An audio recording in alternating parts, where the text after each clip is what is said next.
Kara with Sisters Undercover here, and I'm going to do my bone broth today with beef and chicken bones. I'm going to put these bones into the electric pressure cooker on the browning setting and just have those browning while I cut up my veggies. So next, I'm going to do my onion. I keep the skin on because it has nutrients and lots of other good stuff. So I just cut it up and I quarter it, and then don't forget, if there's an organic sticker, to pull that off, like I almost just did. And then get that in there. And I'm gonna put an entire bulb of garlic in. I cut it like lengthwise, like that. And papers and everything just go in. And then I do carrots. I like to keep the greens of the carrots on, and I just chop them down into more manageable sizes to go in, and then I cut the greens down a bit. Extra nutrients and adds flavor. That's the same with the celery. I like to do with these, the leafy parts, because it adds flavor to the broth. So get those in as well. And I put a couple of bay leaves in. Get those guys in.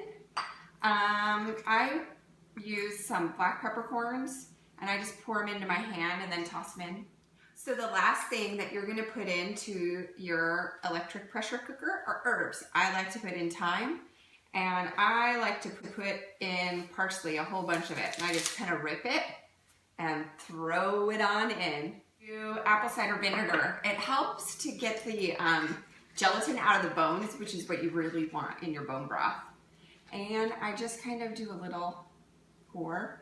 It's about a teaspoon. And then all I have to do is fill it up with water to the max line, and then set it to high pressure for 3 hours. And then I have bone broth. Bone broth in 3 hours. It's awesome. You have to try it.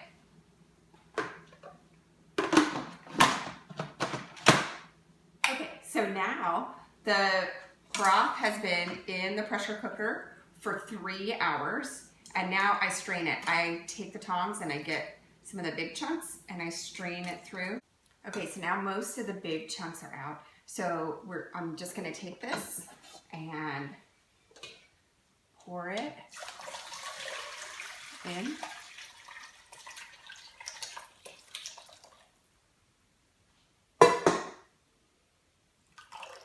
I can't wait to put this in the refrigerator, let it sit overnight, and then I can scrape the fat off in the morning and enjoy. Now your bone broth has been chilling overnight, and you can just skim the fat easily off the top. Comes off in big hunks, just like that. It's at this point that I like to pour the bone broth into ice cube trays, and then you can use those little bone broth cubes for individual recipes.